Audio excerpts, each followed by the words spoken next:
Got the best coaches in the game. We really ain't playing. We regroup up in the Slack chat where the coaches debrief. We be piecing these puzzles, occupy the chunk of the pie. Ain't no lie when we hit the block. Helmets, casket is top. You be seeing helmet after helmet, helmet after helmet. First place, second place, fifth place, eighth place, 12th place, 15, 16, 20. So many helmets, you got blurred vision, we got too many. Take your tech. Oh man, shit. They got us fucked up. Army, regroup. We pledge always to have that edge. We don't fire warning shots. Competition just dropped. We locked and loaded before lock. Whatever the time, yeah. Do you even correlate? Being the best requires a willingness to outwork your competition. There's always someone smarter, faster, sharper, more naturally gifted to come around.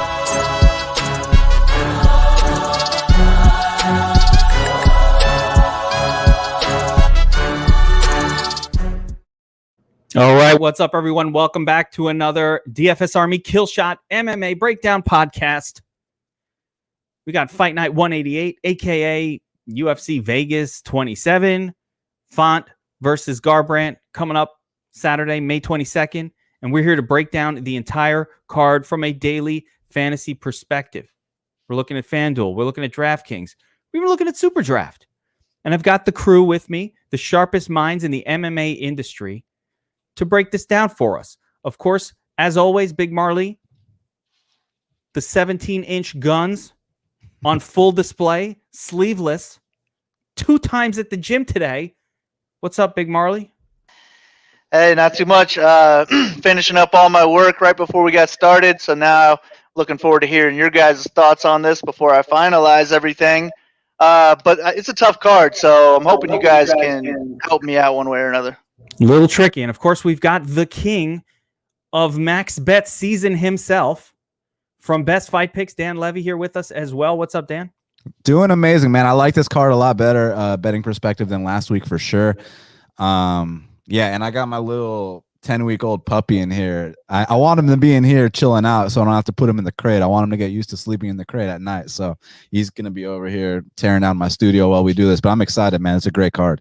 I love it. Yeah, same here. Me too. I'm excited to break this one down. Not an easy card because we have another scenario where there aren't any sort of like massive standout fights. We've got a lot of these close fights. A couple of big there's a couple of heavy favorites, but even those don't look like, oh, I have to play them. So that's actually the first fight of the night that it's a really interesting one to talk about, but it doesn't stand out as a must-play fight, even though I think the winner is a pretty solid lock. So let's get into this breakdown. We're going to start at the first fight of the night. We're going to order the fights, and we're going to end with the main event, as always. And guys, before I get into the breakdowns, I'm obliged to say, if you like the content, make sure you like and subscribe to the channel. This is, helps us get seen, lets us know you're out there watching. So, and if you have questions, we do see them. So you could pop them in, pop your comments in during the show. Try not to be a dick. Try not to be an asshole in the comment section. And we'll see if we can get some answers going. So let's get right into this card, guys. First fight of the night, and this is what I was talking about. The aforementioned massive favorite that doesn't absolutely stand out to me as a major play, even though I'm pretty locked into who's going to win this one. So Damir Ismagulov's taking on Rafael Alves here. Damir's coming in at minus 550, a massive favorite. Alves plus 425. Not a whole lot of expectation for Alves that he can win this one. And, Dan, I'll start with you here. Ismagulov locked in as a winner, but pretty locked in, it seems. But fight goes to decision minus 155. This is not a guaranteed inside the distance fight by any stretch. What do you say? No, I agree. I mean, look, Damir Ismagulov, he's the dark horse of the lightweight division. This guy's so smooth with his striking. He's well-rounded, but he's not going to take any unnecessary risks. He's completely fine staying in first gear, cruising to an easy unanimous decision win, and that's probably what he's going to do here. The thing with his opponent, Alves, I think he definitely deserves to be in the UFC. I think he's paid his dues. I got a lot of respect for him. He's well-rounded. He's solid. He's got a nasty guillotine. He's got good calf kicks to go along with it. I'm a fan of Rafael Alves, and actually I liked his original matchup a lot more for him. I thought he was going to go out there and teach that kid, Pat Sabatini, a serious veteran lesson, despite it being his UFC debut. debut, but this guy is a veteran. But now he's got a way tougher fight, and he's going to lose a decision this time. Also, real quick, fuck MMA fighting, man. They put out this article, and it said that, because you remember Rafael Alves missed weight by 11 pounds for the Sabatini fight, right? So they put out this article, and their headline of the article was Rafael Alves missed weight on purpose. And that sounds like, oh man, what a loser. And then you click the article and you find out his wife had a miscarriage while the dude was cutting weight. Yeah, of course he fucking missed weight, like family first. So fuck MMA fighting for, having that disgusting headline and not putting any context into what actually happened. My heart goes out to Rafael Alves. I mean, family first, man. So I hope his head's a little more clear. I hope he has a better performance, but I got to go Damir Ismagulov, a unanimous decision. There we go. Marley, that breakdown didn't sound like Damir Ismagulov going to put up 120 DraftKings points in that win, but I'm assuming you agree that Damir is the play here. Yeah. Well, I don't know about on DraftKings, but yeah, he's the pick anyways. I just think he probably keeps this on the feet for as long as he wants and picks this guy apart. But Alves has never lost a decision, so I think he can leave himself open to get knocked out here by Damir. I think Damir is quite a bit better on the feet. Maybe it could happen, I would say, later than earlier, though. And I'm just not interested in Damir because he has to get that knockout, really. For him to get a high score, he shouldn't be playing around on the ground here with Alves, I don't think. I think that could leave Alves open for a guillotine win if he is trying to go for takedowns. I don't think he would mess with that when he could just clearly win this fight on the feet. But I think Alves just needs a flash finish to win, whether that's just cracking him big on the feet or locking up a guillotine, grabbing his back for a rear naked choke, something like that. And if he does win, he's going to be 5% owned. He's going to score a ton of points. So I think he makes a little bit of sense in like the $100,000 to first type tournaments. And I might want to be, in line or slightly overweight to the field on him. But at 9,500, I have a hard time wanting to pay for Ismagulov. I think I'd rather just leave money on the table and be a little bit more contrarian that way. I won't X him out of my pool because I am going to pick him by late knockout here, but I'm also not going to be targeting him in my single entries or anything like that. Yeah, I'm gonna tell you a little psychological phenomenon that I've noted, and it actually crosses over into people using optimizers as well, but they both apply here to Damir.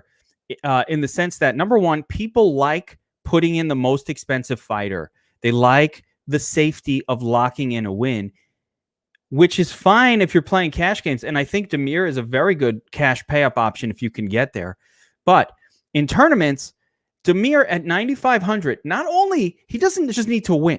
He doesn't need to just put up a good score. He needs to put up the best score on this entire card, or one of the best scores, like one of the top three. You're not going to get there at 9,500 if your score is like 98 and everybody else gets a 97, because the combination of players that you can get is so limited. When you put a $9,500 guy in your lineup, he's got to smash. He's got to almost outscore everybody else. So he's got a lot going against him on DraftKings or FanDuel and fantasy in general in terms of how he needs to get there. The other thing, I'm going to go back to what Dan just said. Damir he has the capability to take you down 7-8 times in a fight if he wants to. He's that level of skill from what I've seen. We saw him do something like that in his UFC debut, but why the hell would he do that against Alves? That would just be stupid. Alves' only real path to the win is finding a submission. So it doesn't make a whole lot of sense to want to grapple a ton with him when Damir is much, much more solid on the feet and has the wrestling to avoid being taken down by Alves. So I don't love the play at all. This is a fade fight for me across the board. Let other people over-own the most expensive fighter on the card. They love over-owning the most expensive. It's literally what people live to do. So I like to fade that spot. It's going to be a fade for me, but of course the pick is Damir to win here pretty comfortably. Maybe inside the distance, but not necessarily enough to get there in terms of the 115, 120 DraftKings points I want. All right. Second fight of the night, we've got Damir Hazdovic taking on Yancy Medeiros. Hazdovic comes in as the slight -130 favorite with the comeback on Yancy at +110. The fight goes to decision prop -115, 50-50. 50-50. It's interesting. They have an over 1.5 and over 2.5. This is unusual for these fights, but over 1.5 rounds minus 240, over 2.5 rounds minus 130. Not a whole lot of line movement since this fight began. Now, Big Marley, is Yancy Medeiros like a vegan or something? I think so. Yeah, he's on that like Nate Diaz stuff. But I don't know. I don't really follow that too much. I more just watch their fights. I don't worry too much about. You don't worry that the man fighting for your money does not eat meat. You don't care. I should, man. Maybe that's a hole in my game. Because that's important to me. You know, you got to have some sort of carnivore diet. First and foremost, do you Size? have face tats or gauges? That means you're a bad decision maker. Right? I see that. Those are bad decisions. Mm-hmm. You know what else is a bad decision? Not eating fucking protein if you're a fighter. Well, he eats protein. It's just not meat. You know? Not that plant-based shit, bro. No. So anyway, yeah, tell me about this fight. Damir, not so good at getting at the wrestling, but Yancy, not so much of a wrestler here. Yeah, it should be a striking battle here. Both guys with their back against the wall. Loser probably leaves town. I heard Medeiros is training with Max Holloway again. You got to like that, especially how good Max looked in his last fight. And this should be a striking match, so it's not like I see Hadzovic really taking advantage of Yancy on the ground. I think Yancy's the better submission artist between the two if it does hit the mat. But I just see this being a 3-round striking match. Hadzovic, I would give him the power edge, so maybe he's more likely to get a knockout. But I just think Yancy out-volumes him for 3 rounds and wins 2 or 3 rounds here, gets it on the scorecards. I also think he's more likely to pay off his salary if he does get a win. I think he's going to be real close to that 10x, if not more. Whereas if Hadzovic wins a decision, I think it's going to be a lower volume type of fight. And I just don't want too much exposure to him because I think we're kind of relying on a knockout for Hadzovic to score well. Yancy's chin is a little bit questionable, so I can't fade Hadzovic. Maybe that knockout's there in round 1. But I will go lower than the field. I'm thinking, 10%, something like that on Hadzovic. And I'm cool being overweight to the field on Yancy just because I think he's the better overall fighter. And as long as he's not shot, I think he gets the win. There we go. Yeah, I feel you, man. Dan, do you think Yancy's got that like Hawaiian superpower thing going back, or that lack of meat going to keep him a little softer than your average Hawaiian? I mean, when the Hawaiian references I'll make is his durability. I mean, you've seen some of these wars he's been in. The guy just can eat so many flush shots, and man, I think that's going to catch up to him. At some point, he leaves so many defensive openings that it's just like once you start to get older, then all that shit's going to start to reappear. Like, for example, you look at a guy like Tony Ferguson. Now he just looks awful, man. Not comparing Yancy to Ferguson. All I'm saying is that, for these guys that used to eat clean shot, you used to be able to hit these guys with a baseball bat. They get back up and keep fighting. Well, now they're getting a little bit older, and that style is really hard to maintain. Luckily for him, Damir Hadzovic, is just kind of average, nothing special. So it's a really tough one to call. I feel like Yancy has not looked that great his last few fights, but either has Damir. So I don't know, but I do think that Damir, at least he keeps his hands up nice and high, and I think he's got a little bit of that Euro point fighting style. And if he can avoid hitting the mat, not that Yancy's going to come out here looking for takedowns, but maybe if Damir shoots on Yancy can snatch a guillotine or something like that. Yancy's got some sneaky chokes. I just don't like what I've been seeing from either guys, but I've been liking what I've been seeing from Yancy less. So I'm gonna go with Damir via split decision. Yeah, I think I think I'm on board exactly kind of with that breakdown, and Damir via split sounds about right.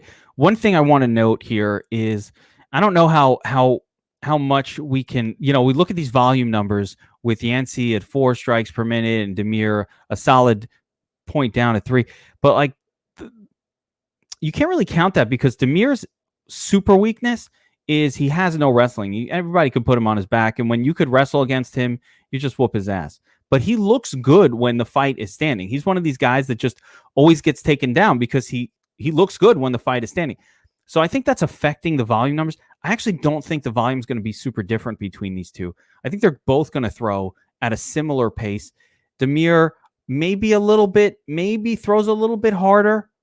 Just that little bit, and I agree with you, Dan. I mean, Yancy had a nice little run. He was looking good for a minute back in like 2017. Got a little step up in competition level and really fell on his face. I mean, Gregor Gillespie, can't fault him for that. Lando, all right. I mean, Cowboy, the loss, again, can't really fault him for that. That was kind of a more prime Cowboy. He had good wins against, I believe this was Cowboy Oliveira here earlier on. But I think Demir is maybe a little bit of a harder hitter. So I'm going to go there. But this is another fight. I definitely don't love it from a scoring point of view. It's hard to call the winner. Split decisions don't score well. And while both guys are pretty much live for a KO finish just because they throw fist and they're going to be standing throwing, I want to see the by KO props. It's not great. Plus 345 for Hasdovic, plus 425 for Medeiros. I think that KO is the only way these guys score enough to even be a consideration for the nuts or multiple knockdowns. So at plus 425, plus 345, we're talking about, I'll give that 15% chance of happening, 15 to 70%. I'm definitely not going over that. An exposure to each guy. But my pick here is Demir. I like the split call there, Dan. All right. Moving on.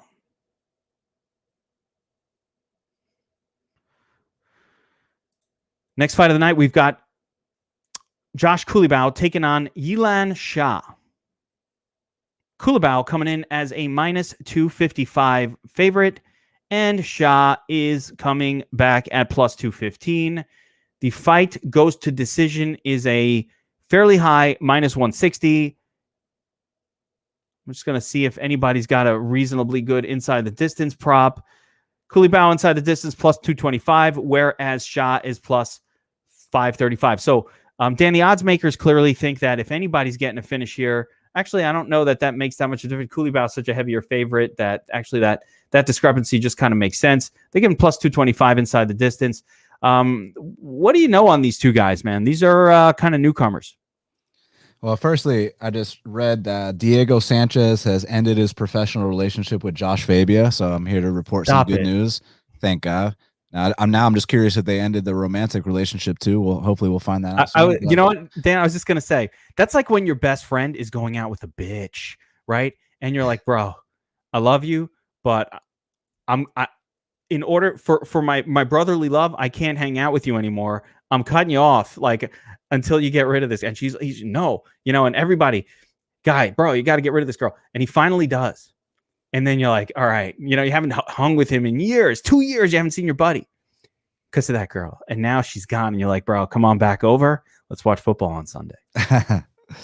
Man, luckily I've been good about who my friends are. But back in high school, we definitely had some pussy whipped friends that, abandoned all their friends as soon as they got with someone. But now we're all mature. But anyways, back to this fight. So Shilan Ya is going to get his ass whooped here, man. I mean, like that Chinese regional scene for the men is absolutely horrendous unless your name is Li Jingliang. And not to mention, when they make that flight over to the United States for the first time, it takes a lot out of them. You got to really be used to it. I mean, you look at a guy like Li Jingliang in China, he's out there knocking out Zaleski. He comes to the United States, fights Neil Magny, gassed out 1 second into the fight. So that flight, even to experienced fighters, takes a lot out of them. And the female fighters from China is a different story. I mean, Zhang Weili, Yan Zhanan, we'll talk about her. But the male fighters, listen, you saw it on that Jorge Masvidal card with Xu Rong, who knocked this guy out, by the way, and the kid who fought Molina. They just ain't ready for this level yet, man. I don't know why, but they just ain't. I mean, they got a performance institute over there, so there's no excuse, but I don't know what it is. But and Kulibau, he's cut his teeth, man. He came in here on a week short notice, fought Jalen Turner, who's like the biggest 55er. He fought him up a weight class. That's not the Alexei Olenek, by I'm like, what the fuck am I seeing over here? This little man. And anyways, yeah. And then his next fight goes to a draw with Jourdain as the biggest underdog on the card. Now the UFC is like, you know what, kid? Here's your reward. Here's a Chinese debutant. Go ahead and go style on this kid, man. Kulibau trains with Alex Volkanovski. I've seen improvements every fight. This is about to be his first UFC win. I guess don't get grinded out because that's all Shilan Ya has. But like, that's what he's got on his regional scene. That's not what he's got at the UFC level. So yeah, I got Kulibau here.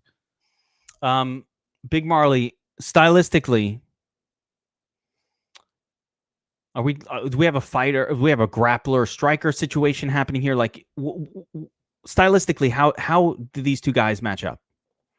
Yeah, I would say for Shah to get the win, and he's got to grapple here. If it's just a striking battle, I would take Kulabau for sure. I think he's more likely to get the knockout. I think his kicks are probably the best part of anybody's striking game here, and he throws at a high enough pace, even with the kicks, that he probably just beats him in volume.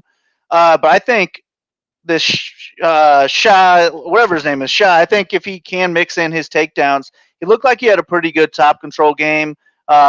Somewhat aggressive with submissions. I wouldn't be shocked at all to see him win this fight. I don't know that he's UFC level, but I don't know that Kulabau's UFC level either. And I definitely don't know that Kulabau's, minus 255 level. So I would rather take the shot on the underdog here at 7,100. I think if he's going to win through the ground. And he can put up a good score. If he gets the W, it's probably more than 10x his salary.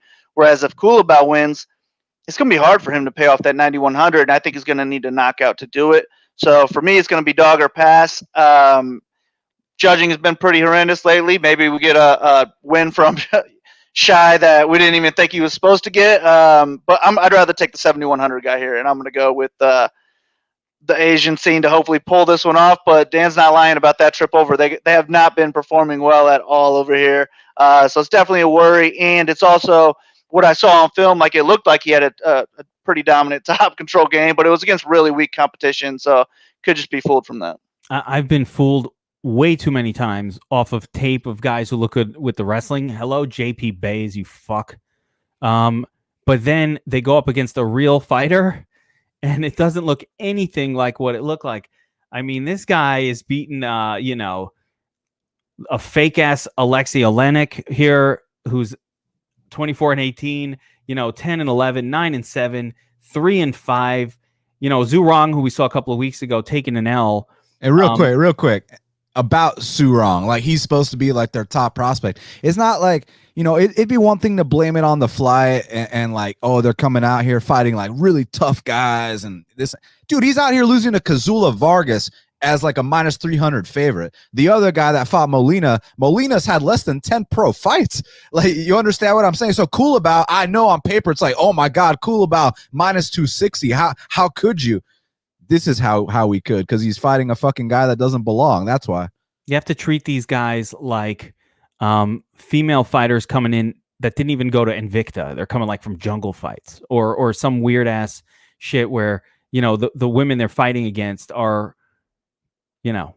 big-thighed semi-athletes that just are doing it for good times. I don't know. Yeah, you can't trust it. So I'm with you on this one, Dan. Kulabau, I think sometimes even with some sketchy inside the distance odds, like I like these kind of situations because if the opponent really just isn't ready for this level of competition, sometimes they just get their ass beat and get knocked out. Zhu Rong finished this guy in the first round. So to me, I don't want to fade the spot is what I'm saying. I want to get some exposure here to Kulabau on DraftKings. All right. And FanDuel. All right, next up we've got Bruno Silva. Like how I brought up JP Bays. And he fucked him up, if I remember correctly. Bruno Silva taking on Victor Rodriguez. Silva coming in at minus 345. Comeback on V-Rod is plus 285. And the fight doesn't go to decision is a solid, I mean, for the little guys, a very solid minus 205. A BigMarley. Bruno Silva. Aforementioned. Looked pretty good in his last fight. But before that, he was kind of a decision machine. So, who do we trust? Do we trust the guy we saw putting the beating on Bays, who clearly wasn't ready for UFC level? Was it Bruno Silva improving? And what's the deal with this Rodriguez guy? Can he be competitive? I mean, how's he in the UFC? Explain why he's here. I mean, honestly, I'd pick that JP Bays over this guy. To be honest, I think Silva's taking a step down, and I don't see anywhere in the fight game that Rodriguez is going to be better than Silva. I mean, maybe he can like bench press some more, so he's got some power, can knock him out, but that's his only shot is a knockout. Silva's the better real quick, brother. I got Bruno Silva in a bench pressing competition over this guy. Shit. Well, I guess we're not gonna find that out, but maybe you're right. And yeah, I would take Silva on the feet. I'd take him on the mat. But he's not a high volume fighter, so the only way he's gonna win with a high score on DraftKings and a decision would be from a dominant grappling game. If he's gonna go out there and just be the better striker for 3 rounds, he's not gonna pay off that $9,300 salary, but he could get a knockout. He could get a submission. He could have that dominant grappling game. So I do like Silva. I like him in all formats. And Rodriguez would just be like, if you're trying to go after 100K and you want to be different, that's a sub 5% guy with power. Maybe he lands something big in the first round and ends up on the optimal lineup. But other than that tournament right there, he's just a fade. I mean, Dan, is there much to add here? Yeah, so Marley, I didn't just say that bench press thing to be a smartass and disagree with you. I actually said it because Bruno Silva's done a couple camps at Fight Ready, and you know the kind of strength and conditioning programs that those motherfuckers are on. Like you saw, like Henry Cejudo, like he was always a great athlete, but then he goes to Fight Ready, becomes a champ. You look at Patricio Pitbull, always a great athlete, goes to Fight Ready, becomes a champ. You look at Eric Anders, was always a 500 fighter, goes up there against Darren Stewart, knocks him out in the first round. So Fight Ready is the kind of gym that like these guys, their athleticism takes off. So if this guy from Alaska wants to have a weightlifting competition, he's going to lose that too, let alone a fight. And we talked about how shitty the Chinese regional scene was. Let's talk about how shitty the Alaskan regional scene is. Unless you're a guy like Urosh Medic, who, he moved to California and now he's training with Kings MMA. He's out of Alaska. He's doing the right things. Victor Rodriguez ain't doing the right things. And in fact, the guys in Alaska can't get fights now, so they're coming down to the NFC and they're getting their asses whooped by our guys, which is like amazing. We love it. So after Victor loses this fight, we'd love to have him coming out of the NFC and fight my top prospect, Jamar the Rockstar Whitehead. He'd be more than welcome to. We'll fly him in, pay for his hotel, pay him a win and show purse, and treat him nicely. But make no mistake about it, he will lose that fight, and he's going to lose this fight Saturday night too. Bruno Bulldog has seen better competition. He's more. I mean, he went to a draw with Casey Kenny, for fuck's sake. Like, do I need to say anything else? This guy, the price is justified despite his past results. Yeah, I don't. This is one of the easier fights on the card to call. Alaska fighting champ. That is the worst. I've been making money fight. I lost on the Urosh Medic situation, but I've been making money fading anybody from this fight scene. That dude, I can't remember, Minos or whatever it was. Like, a couple of guys have come down, even as favorites at times, and they've just been terrible. So, easy pick here, Bruno Silva. I love the inside info. I did not know anything about this Fight Ready camp, and I'm loving this because now we could start to look for. I'm big on the camps where you come out of, where you're training. Some don't really do much in terms of improving fighters. Others do. So now I'm going to keep an eye out for that Fight Ready. We did see level up in how good Bruno Silva looked in that fight against Bays. So maybe that had something to do with it. I don't know. But easy pick here. Silva for the win. And I think he is live at minus 200 or whatever these, minus 205 doesn't go to decision. I think he's absolutely live. Let's get a look here at the salary because I don't know what it is. Bruno Silva at 90. Ooh, 9,300. Nonetheless, it's very expensive. That's unfortunate, but still very much playable here on DraftKings. All right. Next up, we've got Claudio Silva taking on Court McGee. Gross. Silva coming in at minus 105. It's basically a pick 'em with McGee at minus 115. Fight goes to decision minus 155. Silva, basically a submission specialist. McGee, I don't really know what McGee is. I used to think of him as a wrestler. He really doesn't use his wrestling very much. So I don't know what McGee is. He's just old and loses a lot. So I'll go to you, Dan, here. Claudio Silva keeps squeaking out these submission wins. Like, he's got what he does. He does it well. He's old. And then you got Court McGee, who just is good at losing fights and loses a lot of them. Basically what he does.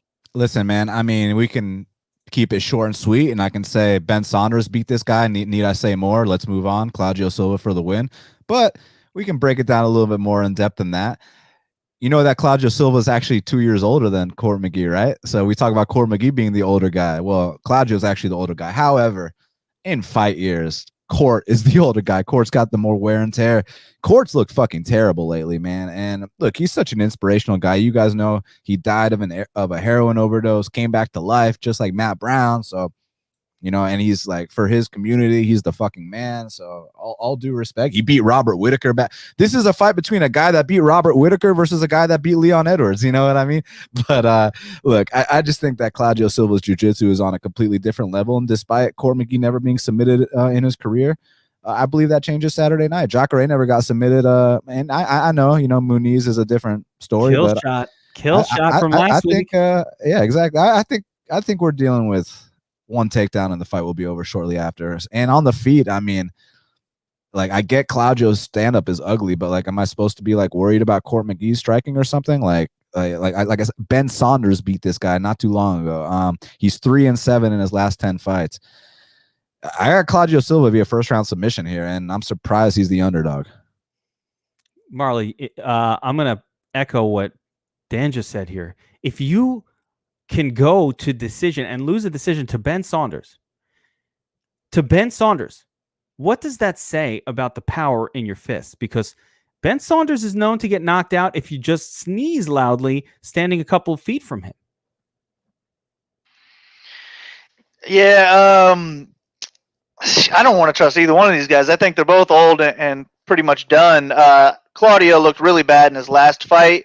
Had I not seen that, I'd definitely be all over him. But I think at this point it's going to be he is the one with the ceiling. So he's the one I'm interested in here because I think he's got first-round finish upside where he can score 100-plus points. But that's the only way that anyone's going to score 100 points in this fight because I think he's too old, doesn't have the cardio to get 3 rounds of grappling in. So I think he's got to get it done early. But if he can't get it done early and he starts to slow down, I think Court McGee wins rounds 2 and rounds 3 just on volume on the feet. But I don't think he's going to knock him out. So I'm not really interested in McGee at all. And if Silva doesn't get a first-round submission and he still wins, maybe he still scores, 65 points. Not too interested in that either, but he is the one with the ceiling. So for me, it's going to be Silva or pass.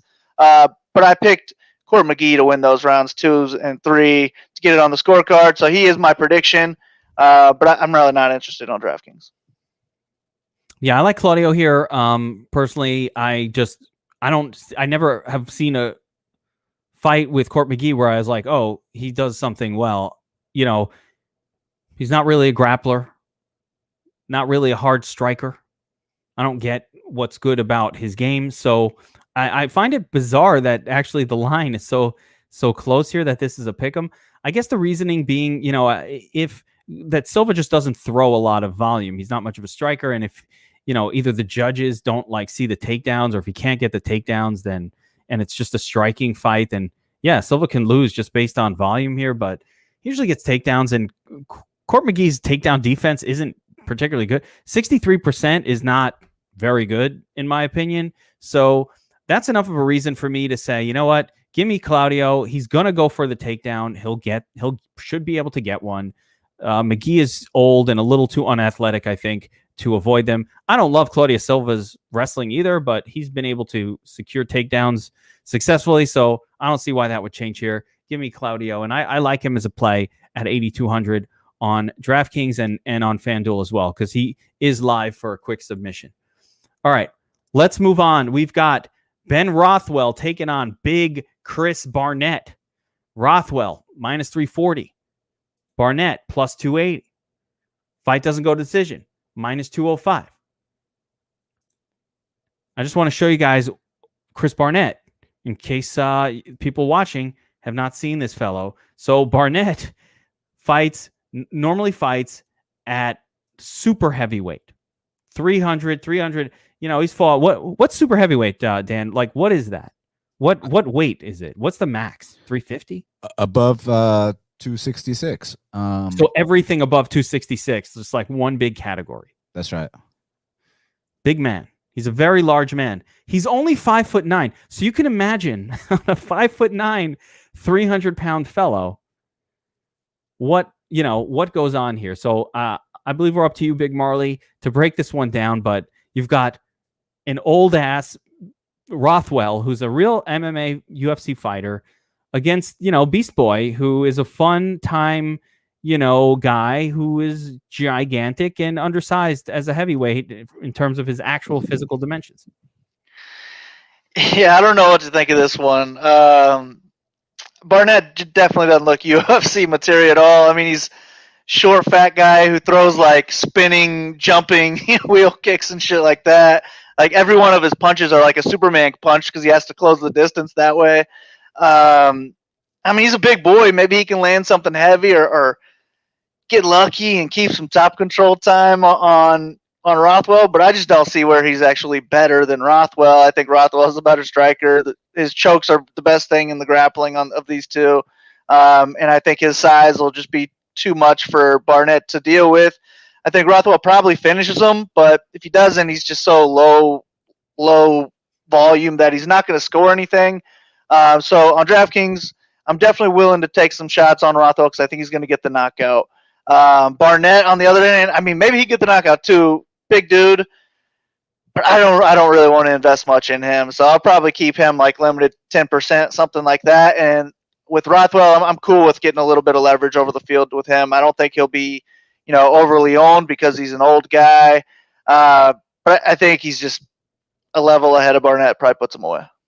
I feel you, man. Dan, you were talking about camps earlier in the show. How's Barnett Taekwondo Academy and on the level of you know, ATT and some of these other camps that we've talked about? I don't know, but I know he beat Walt Harris, so at least he's got, you know, a win over a top 15 UFC guy. When did that happen? Scroll down. Holy shit! Back in 2000.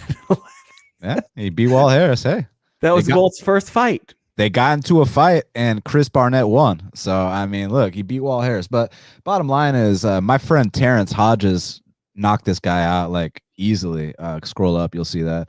And Terrence, like, super nice guy. I like him a lot, but you know, Terrence doesn't have the best record at all. And you know, Terrence, you know, you can make the argument, oh, it was a different sport, was kickboxing. It's like, yeah, but I would still, and no disrespect, Terrence is my boy, but the point where Terrence is at in his career, I would expect even a MMA fighter to beat him in a kickboxing match, at least at the UFC level.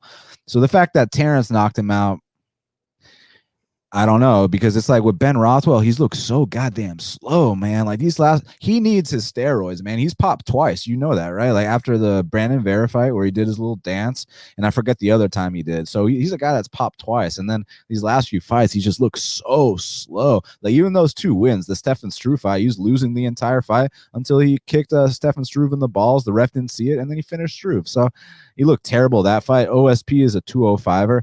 But OSP style, OSP is slow as hell. So that was a good matchup for Ben. And Ben got dropped in that fight. I think Ben's looked awful. So like to me, this is a dog or pass situation. But I'll go with the favorite just because the UFC experience and who knows what kind of shape Barnett's in. I mean, he's one of these fat guys that can do like backflips and like 360 kicks. So he's like, he'll kind of sneak up on you with his athleticism. Like you don't judge a book by its cover with a guy like that. But that being said, I still got to lean with Ben Rothwell here.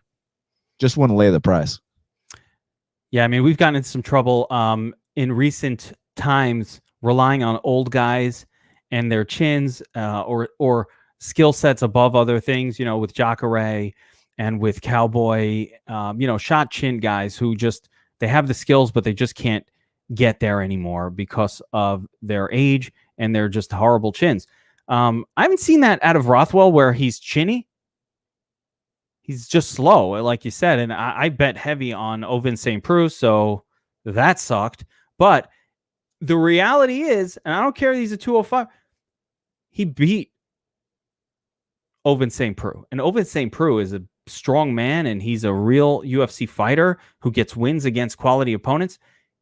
Rothwell beat this guy, and it wasn't that long ago. So I think not only is Rothwell a great fantasy play, I think there are some interesting potential bets here. I've seen him win by submission over the course of his career. If he goes for takedowns and he uses a little bit of grappling, he might be able to just sink in a sub like early in this fight or do some ground and pound and actually score well. So I'm not going to count on it, but Rothwell's definitely not somebody that I want to fade. I like him. This other dude, I don't really have much use for him at all. 5'9". He needs to get a knockout. And Rothwell, one thing he hasn't really shown as of yet are chin issues. I guess you got to put a couple shares of Barnett in your back pocket just in case you do see the situation where, you know, he lands some sort of a spinning crazy kick. But man, his competition level, the people he's been fighting, his size, he's small. I don't like any of it. None of it sits well. I'm going with Rothwell here. Rothwell's much bigger of a man. So I'm going with Rothwell here. All right, next up we've got Bill Algeo taking on Ricardo Ramos. Algeo, minus 120. Ramos, plus 100. Fight goes to decision, a hefty minus 175. Dan, I'll start with you here. Close fight on paper, close fight via the odds. Algeo, you know, got that win over Spike Carlisle. Can he do it again here? Ramos was once a pretty touted prospect. I think Ramos is still a prospect, man. He's only 25 years old. He's a kid. Like, you know, you're going to see ups and downs when you're put in the spotlight as young as he was when he was like 19 years old, you know, and you see it with a guy like Charles Oliveira, not comparing them, but just saying that, you know, these young kids, when they get thrown into the spotlight at such a young age, you're going to get to see them literally grow up before your eyes. So at some point, I think Ramos is going to put it all together. It's just about when. And then with Algeo, I like his volume. I like the fact that he's paid his dues on the regional scene before he got to the UFC. So this is the hardest fight for me to call because I could see Ramos coming out there. If Ramos takes his back, and not that he'll necessarily choke him out, but I could see him holding that position for an entire round. I could also see Ramos start to fade and Algeo start to pick up that volume. So, yeah, I don't know. This is a tough one for me to call. I'll lean Bill Algeo, but yeah, I could see it go either way realistically. There we go. Big Marley. I'm just looking at some of the stats here. You know, Algeo, 6.8 strikes per minute. Only 3 strikes, only 3 fights there, but that's a lot of volume. Ramos, not so much with the volume. So, but he's got a little bit of wrestling in his game. No, he's not really a wrestler, unfortunately. If he was a wrestler, I think he'd be a whole lot better because he's a really good grappler, and he is going to have the grappling edge here. But on the feet, it's kind of just Ramos's flashy kicker more so, and Algeo's a good boxer with nice volume. So I think if Ramos is stuck on the feet here, he's probably in trouble. Algeo can score well in a 3-round striking match, and he can also knock Ramos out.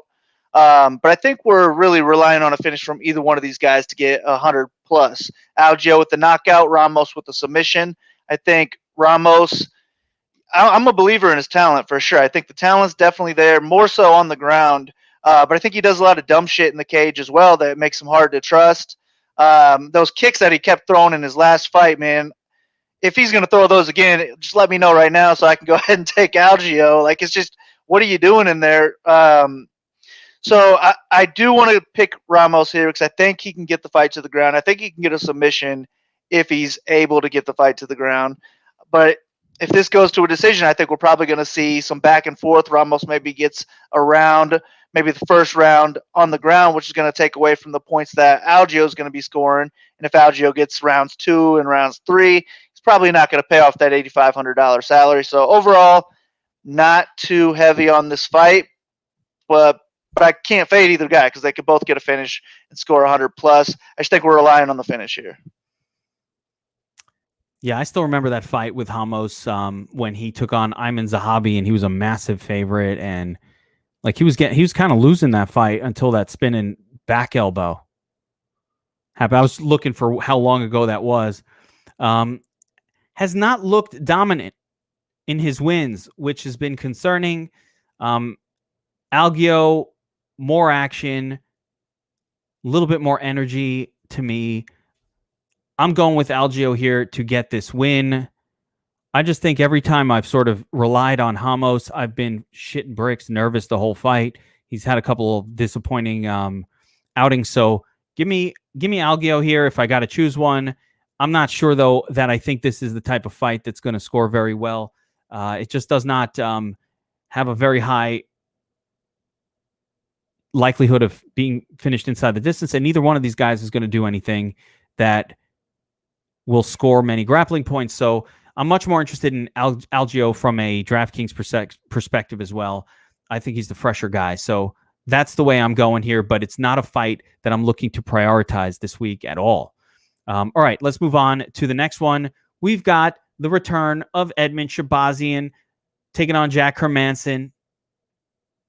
Hermansson coming in as a slight favorite, -150, with Shabazian at +130, slight underdog status. Fight doesn't go to decision, solid, -240. This fight looks good for DraftKings Fanduel, fantasy purposes, for scoring. Now, Big Marley. Edmund Shabazian was riding the hype train, man. He was riding high on the hype train. And then comes Derek Brunson, D. Rockefeller.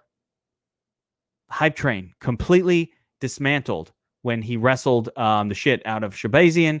Can Hermansson kind of come in and bring a similar game plan? We've seen Hermansson use a little bit of that ground and pound and grappling to dominate some fights. I don't know if he's on Derek Brunson's level. I don't think he's on Derek Brunson's level of wrestling, but I think he's a better grappler, better finisher, and I mean, we kind of just saw Edmund get exposed. Really, is the problem. If that Brunson fight never happened, or if he won with a knockout, he'd be a favorite here. But if Hermansson can get him on the ground, he could probably have his way with him, and he could finish him with ground and pound. He could finish him with a submission, and Edmund just doesn't have the cardio to really be too dangerous in the third round. So I think Hermansson's the pick here just because he has more ways to win this fight. Even in the third round, he's probably going to be the better striker, I would think. But at the same time, Shabazian is a dangerous striker. He is the better striker of the two, especially early. And if he wins it, it's probably a first-round knockout. 100-plus points absolutely breaks the slate. I just think it's the best or second-best fight on the card to target overall. I want to be close to all in on it because I think Hermansson has the highest ceiling on the entire card with his ground game. Maybe he could put up 140 points. But as an underdog, Edmund has one of the clearest paths to 100 points. So I just love this fight as a whole. I think I'm going to be heavier on the Hermansson side. I think it's going to get it done on the ground, but I can't wait for it. I like this fight a lot. Yeah, it stands out from an odds perspective. What do you say, Dan? I'm not ready to write off Edmund Shabazian yet, man. He's only 23 years old. He's just a kid. And not to mention the whole first round or bust thing. I think we got to kind of understand that everything was coming super easy to the kid. Like, he didn't have to face any adversity whatsoever in really any of his fights, except the two that went past the first round. So I understand, by that, now we think that anytime he goes past the first round, he's going to lose. But I'm not convinced, man. I think that you give a 23-year-old that's as talented as him 9 months to make improvements, and those could be astronomical improvements. And we talk about first round or bust. I think Jack Hermansson is one of these first round or bust guys. I get that, he beat a washed up Jacare over 5 rounds, but for the most part, a lot of these Jack Hermansson fights have been first round finishes, and Jack doesn't really like to get hit. The thing that I loved about Jack when he was on the come up, I mean, I'm the guy that was out here max betting him against Talis Latis. I'm the guy that was betting him at dog money against Dave Branch when everyone was acting like Dave Branch was some contender or whatever. And I love Jack, but back then he was a very awkward and unique fighter that not a lot of people had. They didn't really know what to do with his style. He's got that awkward footwork. Then he's got that guillotine. He's nasty, but like, people have figured him out, man. And now it's a situation where I'm not convinced that he's been making the proper, steps in his evolution, his progression. Whereas Edmund, I know you give a kid that age 9 months to work and he's going to be improving. And the issue with the Brunson fight was, I mean, look, he fought a guy that's been in the UFC since he was like 9 years old. Like, Edmund was like 9 or 10 when fucking Brunson made his UFC debut. Brunson's a guy that knocked out Machida. Brunson's a guy that's like, how many wins does he have in the UFC? 10 to 15. Like, this is an established guy. Not that Hermansson isn't, but all I'm trying to say is that no one is exempt from that first L. And it wasn't, if Brunson started wrestling him from the jump and was having success right away, then I'd be like, oh, the ground game's an issue. But that's not what happened. What happened was Edmund got a little too excited. He got carried away. He made a rookie mistake trying to finish him, blew his load, and then he had nothing left. Those are fixable mistakes. Like, it'd be a different scenario entirely if we're dealing with a guy that literally can't wrestle while he's fresh and can't do shit while he's fresh. And that's just not the case. Edmund is very dangerous while he's fresh. Now it's about, hey, let's pace ourselves a little more. These guys in the top 10, you know, they're not going to just go down on the first strike you throw like every other opponent you've been facing. So I think if Edmund just makes a couple slight adjustments, I think he's going to come out here and knock Jack out in the first round. And I know it's funny, I talk about adjustments and then I pick Edmund be a first round knockout. Not that I'm not confident he can't win past the first round. It's just like the way they match up stylistically, I see him knocking Jack out in the first round. So that's my pick. Yeah, I love this fight, guys. I think it's going to score really well. I'm having a hard time with the win pick, but trying to wash the memory of the Brunson fight away and remember that this is a guy who before that fight was destroying everybody in the first round. And not just these garbage regional guys, but then, you know, real UFC fighters, you know, Charles Byrd, really nice finish there. And he was just looking amazing before that fight. I actually had picked Brunson to win the fight against Shabazian as well, because he's got that wrestling upside. Hermansson's a mystery and an enigma to me. He looks amazing some fights. He looks pretty bad other times. He's a hard guy for me personally to read. So overall, I love the fight. I'm going to lean towards Shabazian here and say that the recency bias with the loss against Brunson is pushing that line down a little bit below probably where it should be. But this is pretty close to an all-in fight. I'm going to have more Edmund overall, but I'm going to get a ton of exposure to this fight. I love it. It's going to be a 5-star rating on the cheat sheet for me. It's a fight I want a lot of exposure to in general, and I think the winner is going to score massive. I'm picking Shabazian here. All right.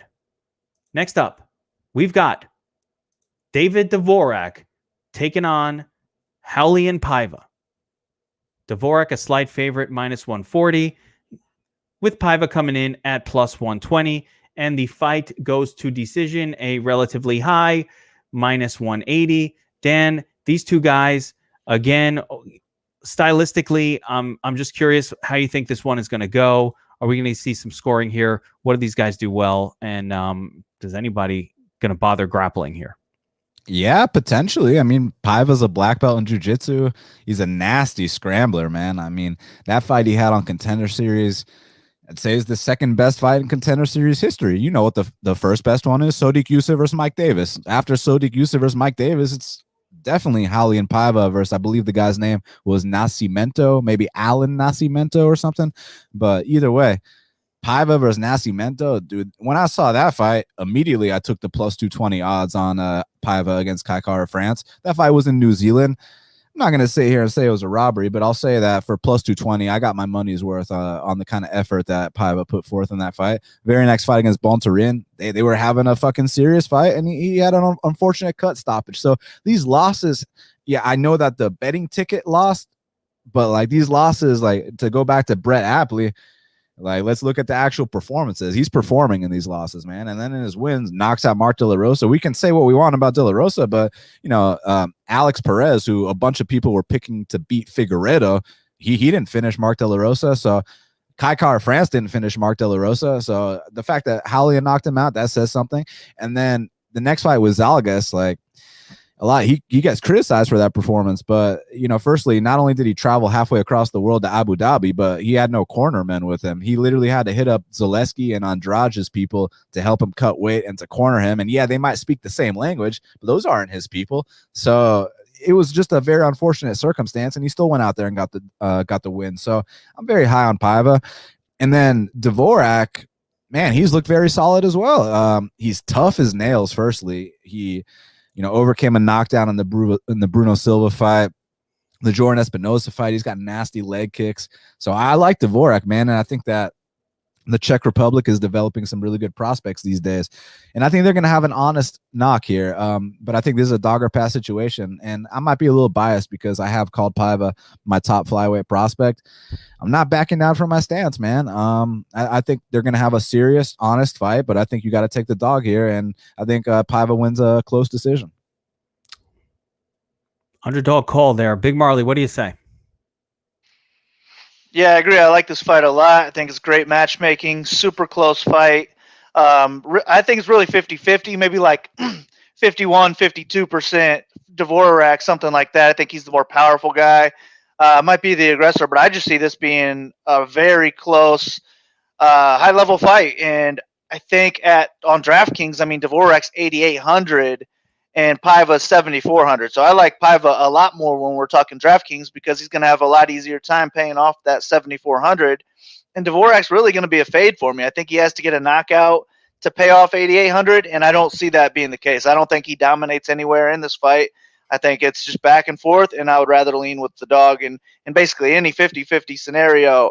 But at the same time, Paiva's probably the better grappler. Maybe he's more likely to get the submission. He's, I think, more likely to turn this into a war as well. It's 7,400. It's going to be a lot easier for him to pay that off.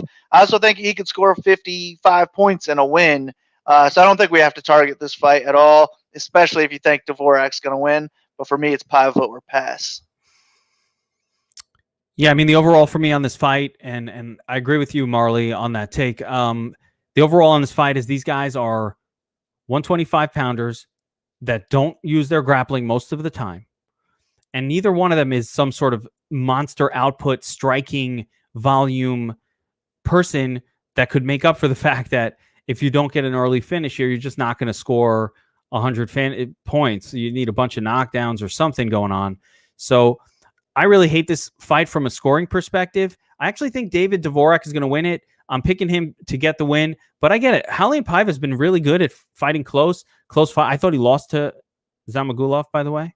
I thought that was one of the robberies of that card. Zagalas. I thought Zagalas definitely won the fight. I didn't think that was, I mean, I guess you could say there was an argument, but I thought Zagalas won that fight. So to me, that was not a good win, but it was another one of these close decision style finishes for Paiva, and he's just, the king of those. So I don't like the scoring potential here. I think this probably goes to decision. I think it's probably one of those ones that you're not sure maybe who won it at the end. And I get why you're saying 50-50 because that's how Paiva's fights have gone. So yeah, from a fantasy perspective, I think Paiva is the better play because if he does win, he gets kind of like a cheap win on a lower salary guy. And his line odds are definitely not in line with that low salary that he's got. So there's line odds value here, but overall, pass on the fight. It's a pass fight for me. Not one I'm interested in on DraftKings at all. All right, here we go. Felicia Spencer taking on Norma Dumont. Spencer minus 175 as the favorite. Dumont plus 155 underdog. Fight goes to decisions, a surprisingly middling minus 145. So they're given a reasonable plus 115. Fight doesn't go to decision, which is interesting. That's interesting. Now, Marley, my boy Sun Tzu is out there on Twitter singing the praises of Felicia Spencer in this spot. Do you agree with Big Marley? With Sun Tzu? No, not really, man. I think I'm more of a believer in Dumont than everybody else. I think she could be pretty good. And with Spencer, I do think she's more likely to get a finish here. She's a good offensive grappler, and if she can get takedowns here, maybe she can get a submission in any round, really. I also think she's got the better gas tank. She'll look better the longer this fight goes. But I don't think she's that good of a wrestler, and I think Norma might be the better wrestler of the two. So if she can stuff takedowns, I like Norma on the feet. I think she's the better striker, the more dangerous striker. And if she can get takedowns of her own, I don't know that she's in trouble with Spencer off of her back. So I'm going to lean with Dumont here. I think it's just a little bit closer to 50-50. Spencer's fought the better competition for sure, but when she jumped up to the top competition, she got her ass kicked at the same time. So I don't know how much we want to say that helps her, So I would rather just take Dumont. I see Spencer having some struggles with the takedowns here, and I'll give Dumont 2 rounds. Dan, can Dumont stop a takedown?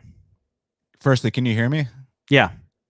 Yeah, I mean, I don't know. That's the big question, right? But aside from that, listen, Felicia Spencer is only good at two things: getting her ass whooped and jujitsu. So I respect the jujitsu black belt. Like, if she takes Norma Dumont's back, I can't sit here and say that Norma's not going to tap out. But aside from that, what else does Felicia got? Nothing. I mean, she's literally a punching bag on the feet. She's durable as hell. I got to give her that. I mean, to take the Cyborg and the Nunes ass whooping like she did, 8 straight rounds of just getting beat down, and she wouldn't give in. So props to her. She's tough. But I mean, Norma just seems like the more well-rounded fighter to me. So I got to go with Norma. It's just like, obviously there's a concern if she takes Norma's back, just because we haven't seen Norma in those spots or an arm bar or something along those lines. But if that doesn't happen, I think Norma pieces this young lady up. Yeah, this is women's MMA. You cannot assume that Norma can just stop takedowns and, have defensive jiu-jitsu without having seen it. The most likely scenario in my mind is that Spencer does take her down and that she can have her way with her from top position. She beat again, MMA math. I love doing MMA math. I'm not a disbeliever in that. I do that. And I say, Felicia whooped the shit out of Megan Anderson. Megan Anderson whooped up Norma Dumont. Stylistically very different, but I like the MMA math. Makes me feel good. Yeah, but hold on. Megan Anderson knocked her out with one punch. You expecting Felicia to knock anything out with one punch? No, it's a stylistically different fight. Okay. Obviously, Felicia isn't knocking anybody out. But Felicia looked amazing against Megan Anderson and just wrestled the shit out of her. She had no hope. And I've seen these wrestling female fighters, when they can do that and they bring that skill, and it's so unusual of a skill to bring to the table, the opponent doesn't have an answer. You see in women's MMA, head and arm throws, bullshit throws that work. So you see these, and Felicia, she doesn't use that. She goes for real takedowns, and she's relentless about it. It's kind of like a Gillian Anderson, like a tougher Gillian Anderson vibe. Now, what's the whole problem with Jillian Robertson, not Gillian Anderson? I think Gillian Anderson is the lady from like Law and Order SVU or some shit. Gillian Roberts, what's her issue? She's got no toughness. You hit her and she crumples up. We've seen Spencer does not have that problem. She has the toughness. She can take the punches. She took a beating from Amanda Nunes. Amanda Nunes finished everybody. She didn't finish her. Cyborg finishes everybody. She didn't finish her. So this lady is a tough lady. I'm going to give her credit where credit is due for being a tough-ass bitch. I think Norma Dumont probably used to not going in there against tough-ass bitches, and that's why, she's getting a lot of those wins. Her wins have also come against absolute trash bags. So I'm sorry, Ashley Evans Smith, nice lady, been in the UFC for a long time. She's good at losing, and that's it. So give me Felicia here to use her wrestling, maybe even sink in a submission somewhere along the way.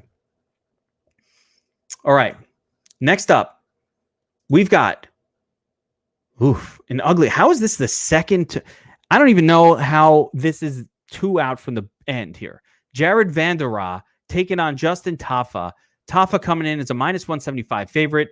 The comeback on Vanderaa is +155. The fight goes to decision +225.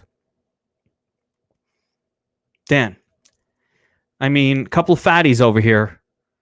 Vanderaa taking an ass whipping from the milk sack Spivak in his first fight. The first time we saw him. I'm not sure either of these guys is UFC level, but you tell me, what do you think? I think Tafa's definitely UFC level. I think Tafa gets a lot of unwarranted heat just because he came to the UFC when he was 3-0. But firstly, people were laying chalk on a total bum named Juan Adams at -2 something to beat Tafa. So, people's perception of Tafa's off to a point. I mean, when you're willing to lay -2 something on Juan Adams, who his fight prior got knocked out on a takedown attempt like that, I mean, I don't know what else to say. But if you want any evidence that Tafa's been improving, well, how about let's bring up the fact that he was a +2 something dog to Carlos Felipe, and regardless who he scored it for, he went out there and he fought like a man. So Justin Tafa's got my respect, and with a guy that's only had 6 pro fights, whatever the number is, you're going to see these improvements every time, and his finished product is going to look like Mark Hunt. He's like got that Mark Hunt style of striking. And Jared Vanderaa, he's tough. He's kind of a punching bag. I guess he's got better wrestling, but I think Justin Tafa is going to knock him out in the first round. So yeah, I got Tafa here. Kyle, anything to add to that? Just that I like the fight as a whole. Agree with the breakdown. I have Tafa by knockout as well. He's the better striker. I don't think Vanderaa can even hang with the volume on Tafa, nor the power. Vanderaa is just the bigger guy, and he's more likely to wrestle. And if he can wrestle, that's where his success will come from. Maybe he can win this fight with ground and pound. Maybe it's early. So I like this fight as a whole, but a lot more so on the Tafa side. It's just my third favorite, I would say. If I'm throwing money into both sides, it's my third favorite fight on the card to target for GPPs. But Tafa I like for all formats just because I'm not a Vanderaa believer. I don't think he's UFC material, and Tafa has the potential to be. So, yeah, give me him by knockout. Tafa's like everything we hoped Tai Tuivasa would be. But he's actually Ty's looked a little better in his last couple fights too. I'm going to give Ty a little bit of respect for the last couple fights. Yeah, I mean, Jared Vanderaa, he got manhandled by Spivak. Does not look UFC level. Spivak is not a particularly high level heavyweight. So when you look at those, you look at that, it's just bad. I love the minus 285. Fight doesn't go to decision prop here. So far we've got 3 sexy fights on this card that we want to load the fuck up on. It's Shabazi and Hermanson. It's Tafa Vanderaa. And which is the third one? Are we looking at Silva? Main event. Well, no, I mean, we know about the main event. We haven't gotten to the main event. For me, it's the main event, Joker, Shabazian, and then this fight. Yeah. I'm trying to find another one here. Like maybe Ben Rothwell. Yeah, Rothwell there. But I'd say for me, it's a clear top 3. Yeah. There we go. I agree. Tafa is the pick here. And I don't really think I'm going to have exposure to Vanderaa at all. I'm just going to go get loaded up on Tafa. Let's see what his salary is. It's a little spendy, $9K, not too bad. A lot of the sexy fights, you're going to have to pay up for them. So that's how it goes this week. We'll see if we can make it work. Next up, we've got, this is an interesting fight. I love the stylistic breakdown. I'm looking forward to how you guys break this one down. We've got Yan Xiaonan taking on Carla Esparza. Yan is a very slight minus 125 favorite. Comeback on Esparza is plus 105. And the fight goes to decision. I don't think that matters here, but it's minus 355. So looking for 3 rounds of action here. And, Kyle, Yan got a win against Claudia Gadelha, right? Claudia Gadelha in my mind, but maybe my mind is wrong on this. I always thought of Claudia Gadelha as like a slightly better version of Carla Esparza. But Gadelha's kind of looked like shit lately too, right? She looks like she doesn't care about MMA anymore. She's gassing out earlier. And Carla's actually looked better in recent fights. Like she looks like she's maybe making improvements. But we've got Yan. She got a win against a wrestling opponent, a wrestle-heavy opponent in Gadelha. Does she do the same thing? Does the MMA math work here? Or do you think that Carla's got something for Yan that Gadelha didn't have? Yeah, I mean, it's close because Carla definitely has a clear path to victory. She can kind of lay on Yan for 2 rounds and win on the judges' scorecards. But that's her only path is she has to get takedowns. She has to keep her on the mat as well. And Yan is not going to accept takedowns nor accept being on her back as much as Rodriguez did. And on the feet, it's completely one-sided. Yan is just levels above Carla. And if Carla's struggling with takedowns, I think she might even get finished here by Yan. Yan's a serious striker. I think she's smart too, so she's probably going to cool it with the kicks in this one, just win with the hands, and just don't get taken down. If you do get taken down, get back up. So I would rather take the Yan side just all around. But at 8,600, it's definitely tough to pay if she is going to spend time on her back. If she's going to lose even round 1, that's going to limit what she's going to be able to do in the fight. And I think she has to keep this fight on the feet to pay off that price tag. And Esparza, if she wins, she's going to pay off her salary because it's going to be through the ground. It's going to be probably 7-8+ minutes of control time, multiple takedowns. If she wins, she's scoring well. So I would say Esparza is probably the better DraftKings play of the two because she'll have an easier time paying that off. But I like Yan. I think Yan's going to have just too much success on the feet. I do want some DraftKings exposure too because I think she is in play for the knockout here. But I think she wins 2 rounds on the scorecards and gets her hand raised, and maybe she scores, 80 points, something like that. So overall, I don't like this fight for DraftKings, but give me Yan to get the win. There we go. I like it. Dan, Jan opened up at minus 195. All the monies have flown in on Esparza here to the point where it's now down to minus 125 for Jan. So that's where we're at today. What do you say? Do you agree with Marley's take here? Yeah, of course I do. I do. I mean, you're telling me I get almost pick'em price on Yan Xiaonan versus anyone in that division? That's all you had to tell me. So yeah, I got her. I mean, we can honestly move on. But look, man, I mean, I'm the guy that introduced Yan Xiaonan to the MMA betting community. I was the guy that max bet her in her UFC debut on a Chinese card that was on at 4 a.m. Everyone was listening to my podcast like, how the fuck are you confident in a Chinese female that no one's ever heard of? Well, there's a reason. She stands out, man. She's special. And she's literally taken every single step the correct way. She's doing things the right way. I mean, you look at someone like Marina Rodriguez, who I love Marina. I adore Marina. But Marina, she doesn't want to work on her grappling. She doesn't want to move to the United States. If Marina could just improve her takedown defense and get up game just this much, she could fight for a title. But then we talk about Yan Xiaonan, and guess what she does? She moves to the United States. She trains at Alpha Male in California. Like, that's the sign of a future world champion. And honestly, it was a whole collision course with Yan Xiaonan and Weili Zhang. I've thought that Yan Xiaonan was better than Weili Zhang this entire time.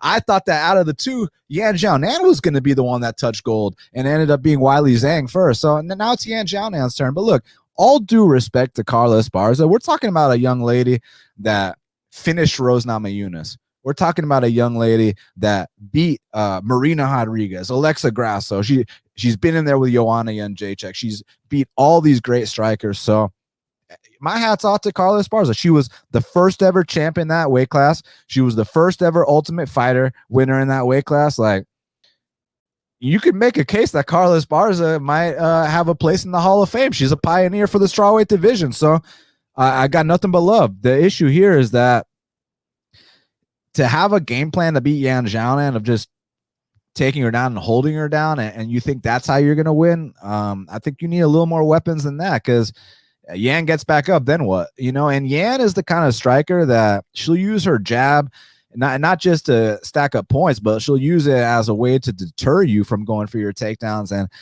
I don't think it's going to be as easy as people think it is for Carla to get this one to the mat. And I loved how Yan Xiaonan passed that Claudia Gadelha test. And we can say all we want about Claudia having this 1-round cardio, but Claudia was like the #1 contender in that division for like the last half decade. You know what I mean? Claudia might have gassing problems, but like, you still have to be a certain level to beat Claudia. Carla couldn't beat Claudia, not to bring up MMA math, but in like that second and third round, Claudia was still hitting takedowns on Carla. So I'm just saying, you got to be a certain level to beat someone like Claudia Gadelha, because you see what happens when Claudia takes these step downs, like Randa Marcos, who beat Carla Esparza, by the way.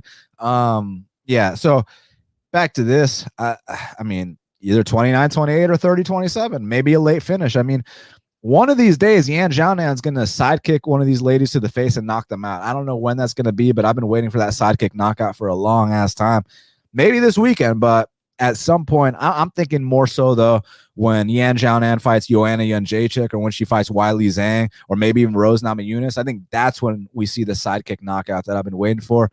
But my official pick for this weekend is a unanimous decision for Yan Xiaonan, and I'm going to give out a free bet. I'll be betting her for the 7th time this weekend, and I'm about to be 7-0 on her fights. Making money. I will say this one thing.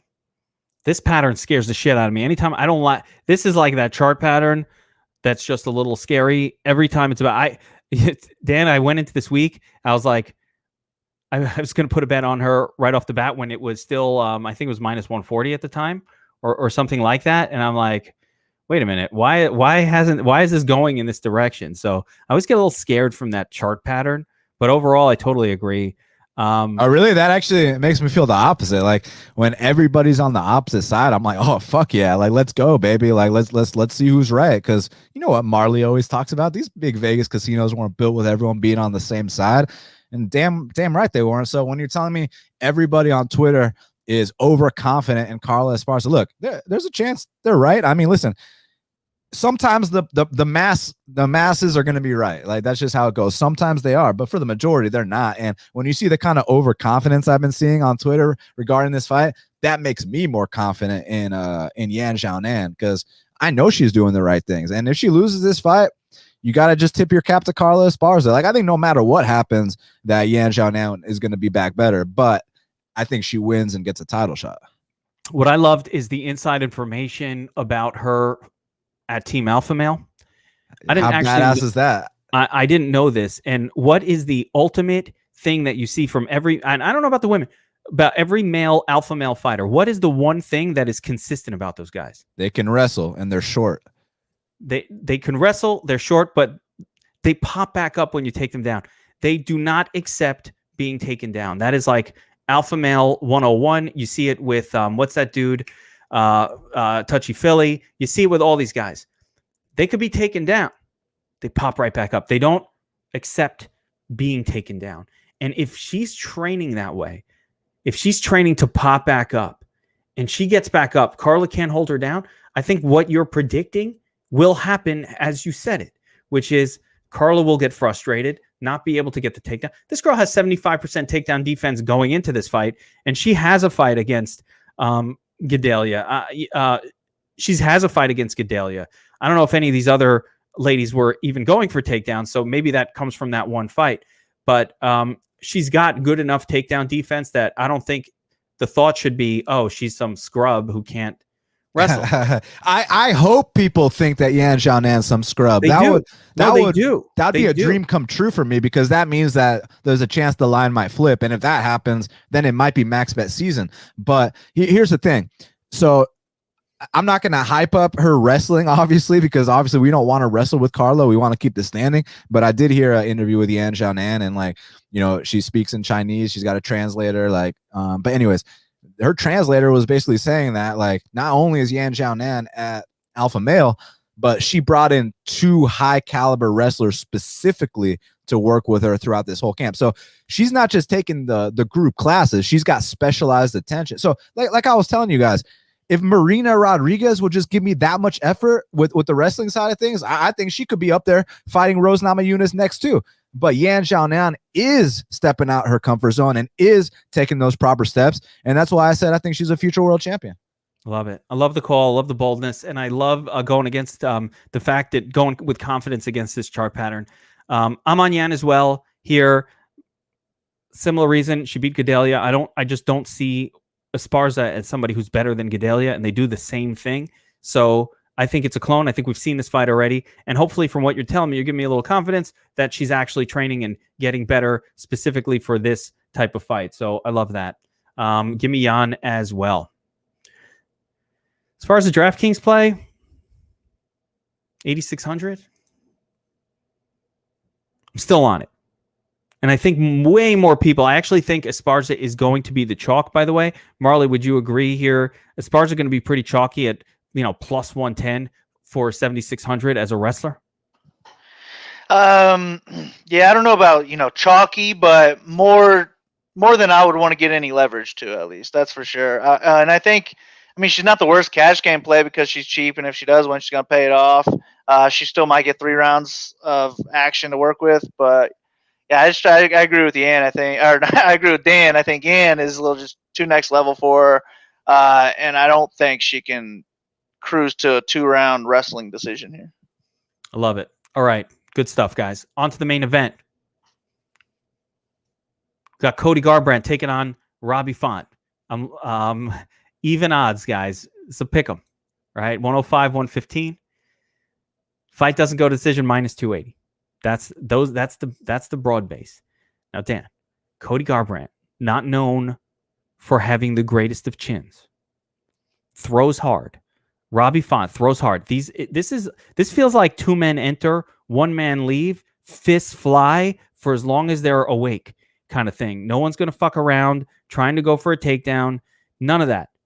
Fist to flying. What do you say? I agreed with everything you said until you brought up no one's going to go for a takedown. And let me tell you why. I disagree with that. So firstly, you're right. So, two men enter, one man leaves, 100%. Someone's probably going to hit the deck in this fight. But this whole narrative about, Cody Garbrandt and the durability issues, like, I can't debate that he got knocked out 3 fights in a row. Like, that's factual, right? But to sit here and act like it's a guy with a glass chin versus a guy with an iron jaw is one of the most laughable and just categorically false things I've ever heard in my life, because I was around when Pedro Munoz hit Rob Font so goddamn hard that Rob Font shot a takedown on the best guillotine artist in the bantamweight division.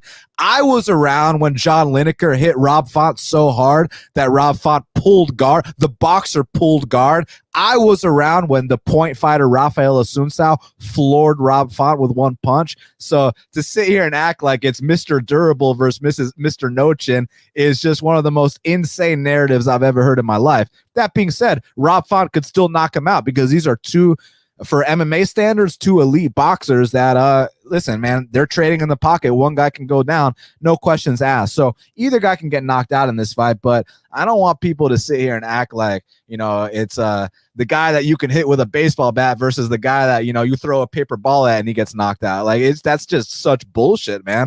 And I think that Cody Garbrandt's the faster guy here. I think Cody Garbrandt's got the big fight experience here. I like what Rob Font's evolved into, though. These last 3 fights, we're finally starting to see the guy that we've seen the potential since day one. Like, I've always thought that he could turn into something. Now he has turned into something. And I'm not going to sit here and be one of these guys that discredits his win against Moraes. Like, I understand Cejudo took Moraes' soul, and Corey Sandhagen, took out the trash. And I guess you could say Rob Font feasted on the carcass, but I do think that regardless of him fighting a washed-up Moraes, I still think that Rob Font's been showing improvements, and you cannot deny that. Even his get-up game's getting better. But let's not forget, Cody Garbrandt's a D1 wrestler. Cody Garbrandt is a Golden Gloves boxer. Cody Garbrandt, like, for a guy that gets a reputation for being a meathead, he won a decision against Dominic Cruz. He's the only man in MMA history to win a decision against Dominic Cruz. So, I mean, like, I think that just because he's, he might say some dumb shit from time to time. He's, got the neck tattoos. He's a bit of a meathead. The kid can fight. And when he's on his game, he's one of the best fighters on planet Earth. And I think that if he shows up with his A game, I think he's going to school Rob Font. But if we get, the emotional Cody, because you watch that Pedro fight, and I feel like people don't really understand what they're watching with that fight. They just think that, oh, he just lost his mind, went on this suicide mission. Like, why did he go on that suicide mission? Well, the reason why is Pedro Munoz is one of the hardest calf kickers in the entire division. Ask Jimmy Rivera about that, by the way.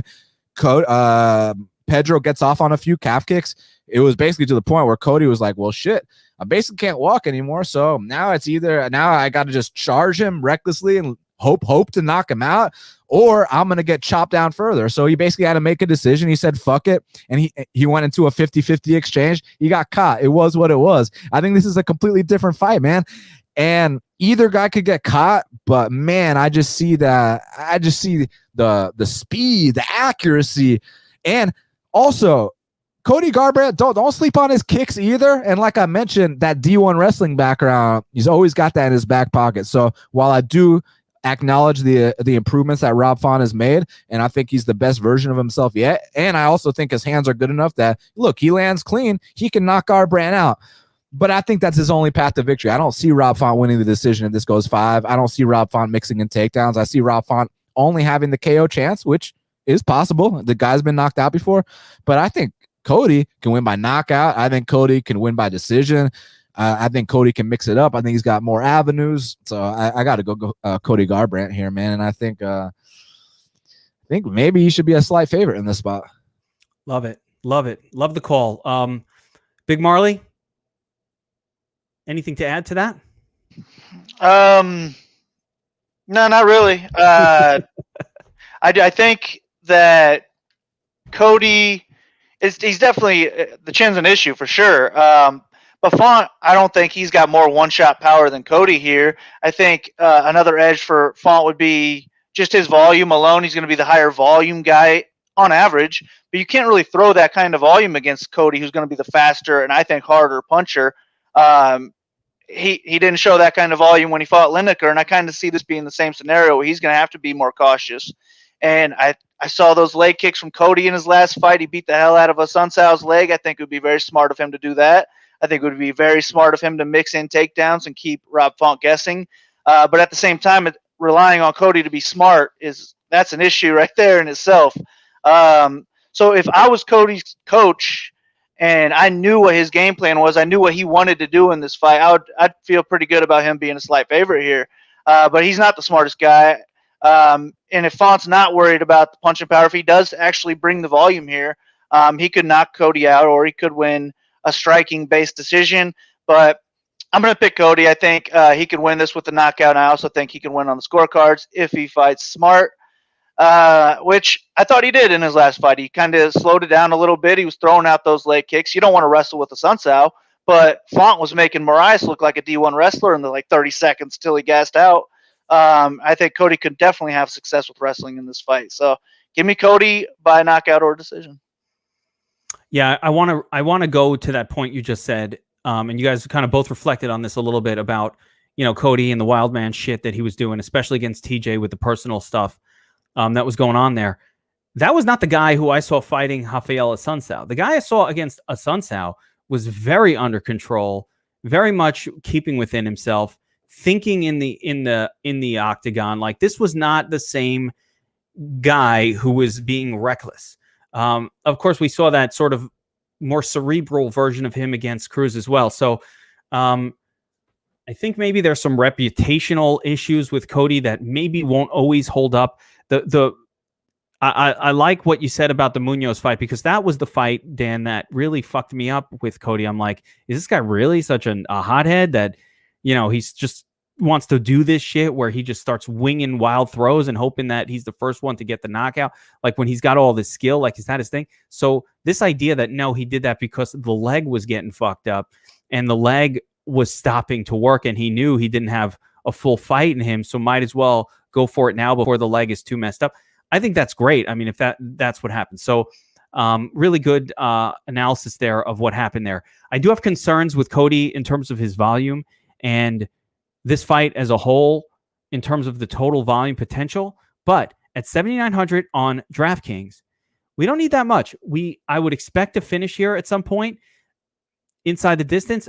Even with these smaller guys, they're both finishers. We got 5 rounds of action here. So I think in 5 rounds of action, I think that kind of makes up for the fact that Cody has some volume concerns from a scoring point of view, just overall as a fighter. He's not a high volume guy. I bet if I bring up his stats, it's going to be something like in the 4. Here we go. Well under 4 strikes per minute. So there's concerns about that volume I have, but it's kind of offset by his power, his ability to get knockdowns and knockouts. So I love Cody here as well. He's my pick to win the fight. I think we're unanimous on that. Got to get a little Font exposure in case he can, get a handle on that chin. And of course, because of the salary level being so middling. But give me Cody here in the main event to take it back and to put himself back in the conversation as one of the best, in the division here. What's up with TJ Dillashaw, by the way? Is he fighting anymore? I mean, I know he's taking the roids. He's fighting Corey Sandhagen in either June or July. Yeah, was that they were going to fight? Did that one get canceled? One version of that fight, or was just that fight was just made? I just recently TJ got cut or something like that, so they just moved it back. Oh, is that what happened? Okay, so they're going to fight. So yeah, TJ rightfully should be fighting Sandhagen to determine who the best is. So I like that fight as well, and I assume the winner of that will take on like the winner of Aljo Jan or something. Oh yeah, especially if Corey Sandhagen wins. Yeah, but shit, I could see if TJ wins too, then for sure. Yeah, I don't see why not. Matter of fact, I love to see any of those fights. They all sound amazing. And do we automatically assume that Jan wins that fight? Is that foregone conclusion? I mean, it's not foregone because I mean it was looking like foregone the first time they fought, and then he threw it all away. So yeah, but it's foregone that Peter is the better fighter and that he should be favored in the rematch. That's foregone. No doubt at all. All right, guys, here we go. Kill shot time. Now I'm going to mention this. We did a little fun. Something last week, so we'll do it again here. But I'm going to switch up our little game that we play with the audience. So guys who are watching, I gave out some free DFS Harmony months last week to everybody who put a kill shot in. So this week we're going to do Drop your kill shot in the comment section. I don't care when you're watching this. As a matter of fact, it's probably better if you're not watching on the live stream because those come through like more clearly. Put your kill shot in the comment section. If you hit it, if you get it right, I will choose one person who got it right to get a free month of DFS Army MMA coverage. So you get the optimizer, you get the ownership projections, the player projections, the Slack, everything we do, our cheat sheets, all that good stuff, free for a month. Drop your kill shot. You got to nail it, though. You got to be right. I'm going to choose one. All right. Kill shot time, boys. What's a kill shot? A kill shot is a fighter we're going to take a stand on this card. Maybe not a super obvious, super high-owned guy. We're going to take that stand, and when he wins, like Dan's call last week on Jacare's opponent, can't even remember that guy's name anymore. I already forgot it. Munoz? What was his name? Muniz. Yeah, on Jacare's opponent, great kill shot, one of the in the nuts. So can you do it again, Dan? What's your kill shot for this one? So the trend is going to continue. I picked Andre Muniz to be the first man in MMA history to submit the great Jacare, and I'm going to pick Claudio Silva to be the first man in MMA history to submit Court McGee. I love it. I love it as a kill shot. Really good call. Claudio Silva. Big Marley, who you got for me? Kill shot. I'm going to go Norma Dumont to stuff takedowns and piece up Spencer on the feet. I like it. I like it. Not a fan of that one. Already put a bet out on her opponent. So let's hope you're wrong. Damn, you laid minus 175 on Felicia? No, I got it minus 140, but you know, now it's minus 175. Well, that's a better price. Hey, look, price is everything. So yeah, at this point, shit, what's the price on Dumont now?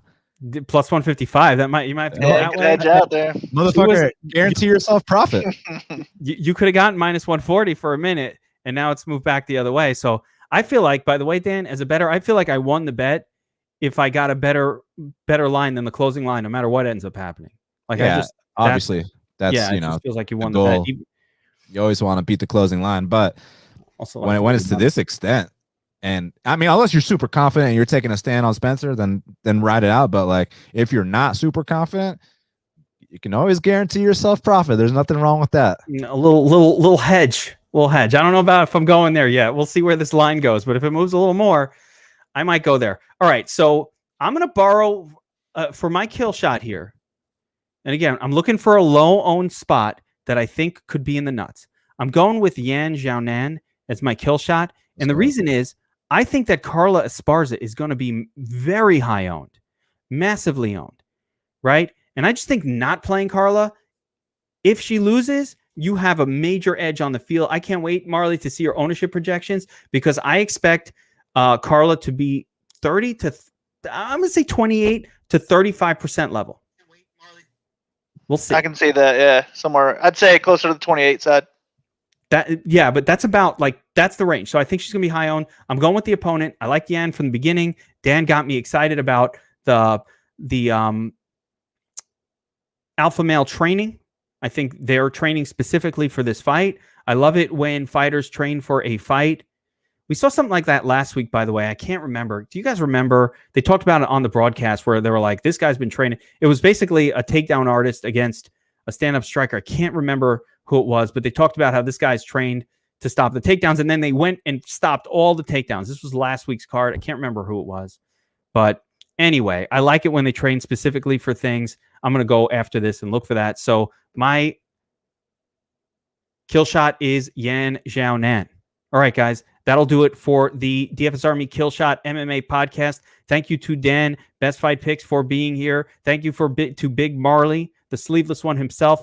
Guys, both Dan and Big Marley have betting packages that you can buy at bestfightfix.com or bigmarleymma.com. So, you know, these are GOAT sports bettors as well. You can get their picks over at their websites. So do that if you like. Remember to like and subscribe to the channel. Sign up for dfsarmy.com as a MMA subscriber, and you'll get all of our cheat sheets, all the breakdowns, and access to all of us and more in DFS Army Slack chat. For Dan, for Marley, for myself,